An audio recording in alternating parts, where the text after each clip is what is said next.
The Overcoat is written in a tone of verbose familiarity. The characters hardly speak, but the chattering author is completely unconstrained. He tells his tale as if he did not know all the details. He apologizes, digresses, laughs, only to become tragic again immediately afterwards. A peculiar tension, a highly charged atmosphere is attained by these leaps.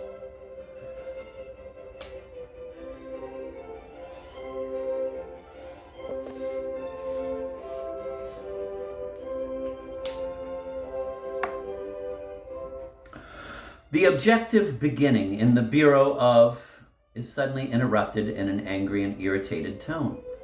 The interruption is directed at people who immediately consider a whole class insulted when one representative of that class is attacked, since the Inspector General and ever-recurring invective of Gogol's.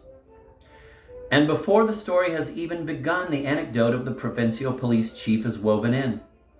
The following description of the hero, Akakievich, is an untranslatable example of Gogol's play with assonances, changing the adjective suffixes so as to convey roughly the meaning of the English somewhat, which depict the subject merely through the sound sequence. The details concerning the family name of the hero, Bazmachkin, saw Gogol's art of the illogical. The name comes from Bajmak, slipper, although it is well known that the father, grandfather, and even the brother-in-law of Akakievich wore boots. Quote, and they only had the soles changed about 3 times a year, end of quote. This last edition gives the impression that it is not at all the connection between the name and its bearer that is being discussed, but the frequency of resolings.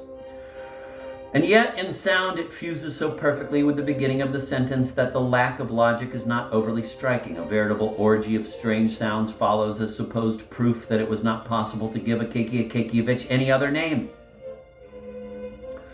The most curious, the most outlandish names from the Byzantine mythology ring out. The most useless details are introduced. Quote, his mother was still lying in bed facing the door, and at her right hand stood the godfather, a most excellent man, Ivan Ivanovich Yeroshikin, who served as a division chief in the Senate, and the godmother, the wife of a police official from that district, Irina Semenovna Belabrioshkova, a woman of rare virtues, end of quote. All this sounds as if it were important for the presentation of the proof, but naturally it is not that at all. These trifles are abruptly followed by the melodrama, the famous humane passage. The defenseless Akakievich is teased and tortured by his office colleagues. Quote, but to this Akakievich replied not a word, as if no one at all were standing before him. Only when the joke became all too unbearable, when they jostled his arm and hindered him from doing his work, did he utter, leave me alone, why do you pick on me? There was something strange in his words and in the voice in which they were uttered, end of quote. A young man was so deeply moved by this that, quote, some sort of supernatural power, end of quote, pushed him away from his colleagues, quote, and for a long time afterward, in the midst of the merriest moments, the little official with the bald spot on his head would appear to him with his piercing words, leave me alone, why do you pick on me? And other words rang within these piercing words, I am your brother. And the poor young man shielded himself with his hand, and he would often tremble later in his life when he saw how much inhumanity there is in man, how much fierce coarseness and refined, cultivated worldliness, and, oh God, even in the man that the world considers noble and honest, end of quote.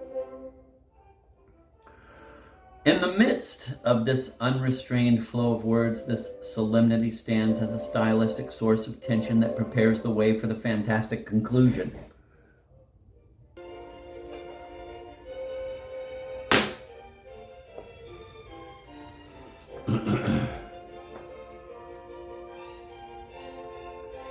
Here, as in similar constellations in Dead Souls, such elevated passages build up the energy-laden mechanism of the whole.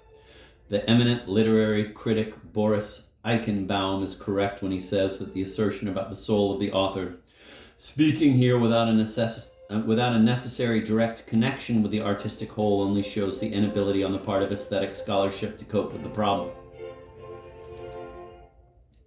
No sentence in a work of art may be only a reflection of the author's personal feelings. Everything is structure, a game played according to definite rules.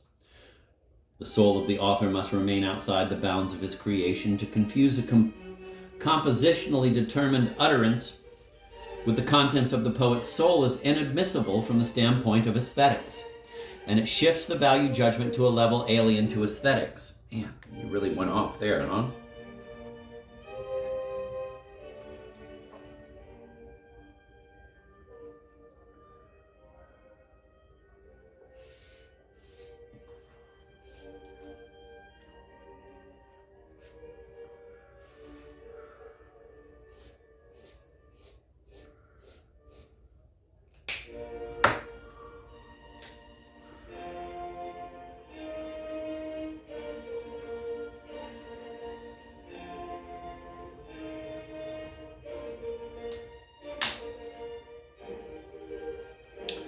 The crazier, the more preposterous the puns and fioriture of the chatter, the more solemn and stylized must sound the sentimental melodrama which interrupts this game. A simple, serious tone would not provide a contrast. The grotesque effect that Gogol is undoubtedly aiming at would be lost. Right after the solemnity, the chatter begins anew. Again, Akakievich is made ridiculous. Compare his manner of eating. A new attempt at solemn pathos follows. Quote, even at those hours when the gray sky of St. Petersburg becomes entirely extinguished and the whole tribe of civil servants is filled up and has finished dining, each as best he could, according to the salary he receives in his own whim, when everyone has already rested up after the scratching of pens at the office, the running around, their own unavoidable cares and those of others, and everything that a restless person voluntarily takes upon himself, even more than would be necessary, end of quote. Which, however, after a suspenseful crescendo that takes up almost a full page, breaks off abruptly and ends up in trivia. Quote, in short, even when everyone would be striving to amuse himself, Akakievich would not give himself up to any sort of diversion. End of quote. Here Gogol parodies, as it were, his earlier humanitarianism. There is no longer any doubt that Gogol intends a grotesque. In the artificial isolation of a limited world, figures and events lose their customary relations. Within the little world of Akakievich, the author can deal with reality any way he wants, can disguise it or shift it around according to his wishes. Gogol is not concerned with preaching sympathy for our humble brother, but with reversing the dimensions in a world separated from reality, with uniting what cannot be united.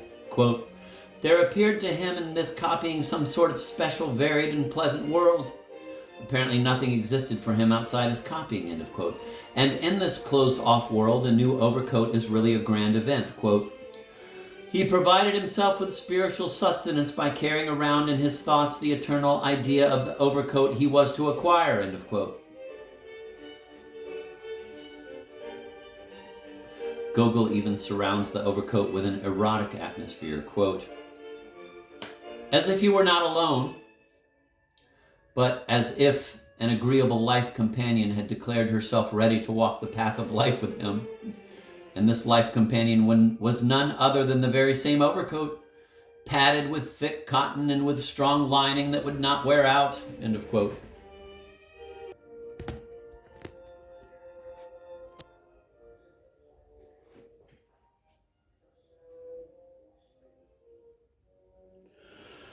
Dostoevsky correctly discerned that there was no humanity or love to be found here, but only a grotesque play with words and values. In reply, he wrote his Poor Folk, a work trembling with emotion, in which he substituted a real woman for the overcoat. But in art, both approaches have equal value, provided the motifs are woven together to form a valid whole.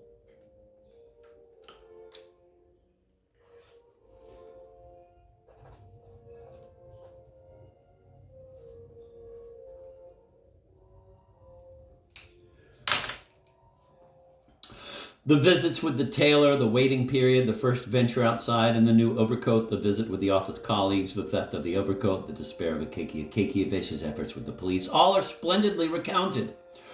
Gogol places his accents with such certainty, presents the little genre pictures with such perfection, and such a clear and unbroken melody of language runs through and unites the work, that one could quote any sentence as proof of Gogol's mastery.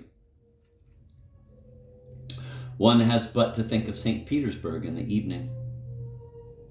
The erotic musings of Akakievich, his screams in the broad expanse of the square, the scene where his landlady is awakened in the night by his knocking. Gogol speaks of, quote, the important official, end of quote, with bitter sarcasm, but again, not for social reasons. The contrast between little Akakievich and the big, self-confident official has to stand out as sharply as possible in order to motivate the death of the poor hero. It is clear that Gogol is not out to stir people and that he is not writing tendentious literature since, quote, the important official, end of quote, suffers pangs of conscience and asks for Akakievich, and after his death and reappearance even undergoes a moral awakening. His basically good heart is mentioned several times. After 1840, Gogol, now loyal to the government, always endeavors to praise government officials, and if he wants to criticize something, it is only the misuse of, quote, position, end of quote, or the ambitious striving to go beyond it.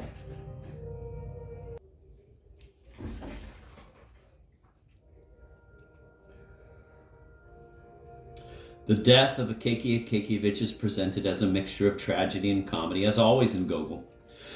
The description of his feverish dreams is brilliant as the unconscious becomes conscious. Compare his scolding of, quote, his excellency, end of quote, and then the shift to the inheritance, which is carefully enumerated, though, quote, the person narrating this story, end of quote, is not interested in the people who are to receive the inheritance, quote. And St. Petersburg was left without Akakievich, as if he had never existed there at all. There disappeared and vanished a being protected by no one, dear to no one, of interest to no one, a being, in fact, that had not even attracted the attention of a naturalist who would not fail to stick a common fly on a pin and examine it under a microscope, a being that had submissively endured the teasing of the whole office and that had gone to its grave without any special fuss, but before which, however, even though only right before the end of its life, a radiant guest had appeared in the form of the overcoat, which animated for a moment his wretched life, and upon which being then misfortune crashed down, bringing just as much torment as it does to emperors and rulers of the world.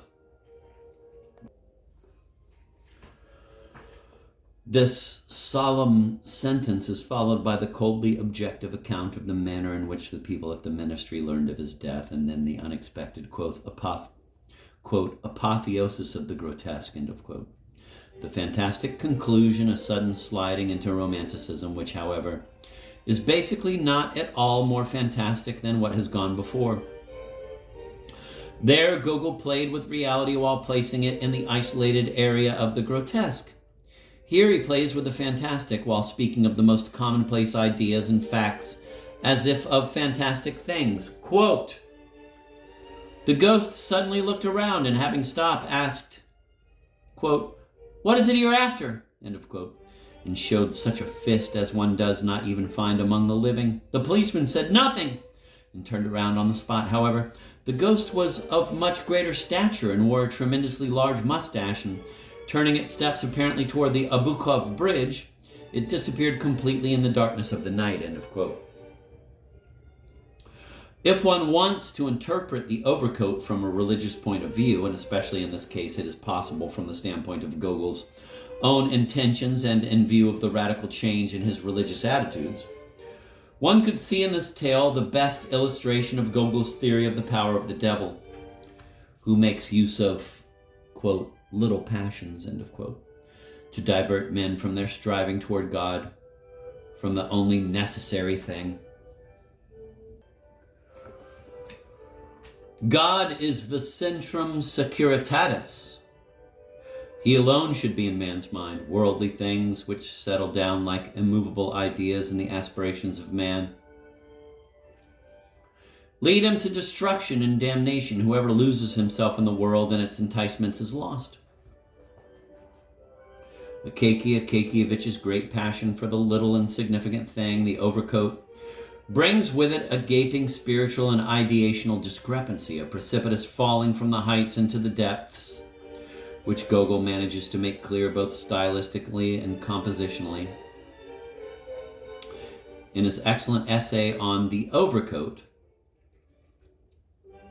Dmitry Chizhevsky has investigated these connections. The extraordinarily frequent use of the word even, Russian daj, symbolizes the gap that exists between Akakievich's conception of the world and that of the reader. In the little world of Akakievich, the little is great, and through the constant repetition of this intensifying conjunction, which is not, however, always followed by the expected intensification, and which in fact is apparently used at times without any logical reason. In the tailor's kitchen there is so much smoke that one cannot see even the cockroaches.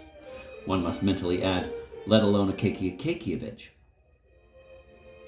The difference in size is also made completely clear by stylistic means.